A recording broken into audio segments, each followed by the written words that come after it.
ವೃಷಭ ರಾಶಿ ಅಥವಾ ವೃಷಭ ಲಗ್ನದಲ್ಲಿರ್ತಕ್ಕಂಥವ್ರು ವಿದ್ಯಾರ್ಥಿಗಳಿಗೆ 4ನೇ ಅಧಿಪತಿಯಾಗಿರ್ತಕ್ಕಂಥ ಸೂರ್ಯ 11ನೇ ಮನೆಯಲ್ಲಿ ಬಹಳ ಅದ್ಭುತವಾಗಿರ್ತಕ್ಕಂಥ ಸ್ಥಾನದಲ್ಲಿರೋದ್ರಿಂದ ವಿದ್ಯಾರ್ಥಿಗಳಿಗೆ ಅನುಕೂಲ. 6ನೇ ಮನೆ ಆಗಿರ್ತಕ್ಕಂಥ ಶುಕ್ರ 11ನೇ ಮನೆಯಲ್ಲಿರೋದ್ರಿಂದ ವೃತ್ತಿಯಲ್ಲಿರ್ತಕ್ಕಂಥವ್ರು, ಕೆಲಸದಲ್ಲಿರ್ತಕ್ಕಂಥವ್ರಿಗೆ ಈ ವರ್ಷ ಉತ್ತಮವಾಗಿದೆ.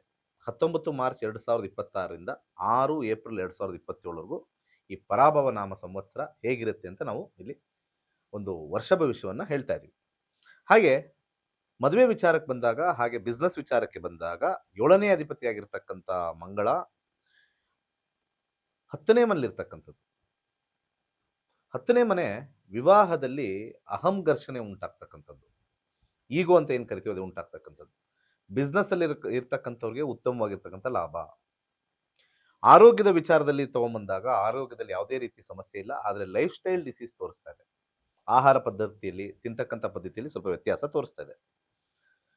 ಯಾರು ವೃಷಭ ರಾಶಿ ವೃಷಭ ಲಗ್ನದಲ್ಲಿ ಹುಟ್ಟಿದ್ದಾರೆ, ಅದೃಷ್ಟವನ್ನು ತಗೊಂಬರ್ಬೇಕು ನಾವು. ಈ ಯುಗಾದಿ ನಿಮಗೆ ಅದೃಷ್ಟವನ್ನು ತಗೊಂಬರ್ಬೇಕು ಅಂತಂದ್ರೆ ಹಸಿರು ಕಲರ್ ದಾರ, ಬುಧವಾರ 6ರಿಂದ 8 ಗಂಟೆ ಒಳಗಡೆ, ಉಗಾದಿಯ ನಂತರ ಬರ್ತಕ್ಕಂಥ ಬುಧವಾರ 6ರಿಂದ 8 ಗಂಟೆ ಹಸಿರು ದಾರದ ಒಂದು ಕಲರಿನ ದಾರದ ಒಂದು 3ರಿಂದ 5 ಸುತ್ತು ಬಲಗೈಗೆ ಕಟ್ಕೊಳ್ಳಿ ಬುಧವಾರ. ಉತ್ತಮವಾಗಿರ್ತಕ್ಕಂಥ ಒಂದು ವರ್ಷ ನಿಮ್ಮದಾಗಲಿ, ಒಳ್ಳೆಯದಾಗಲಿ.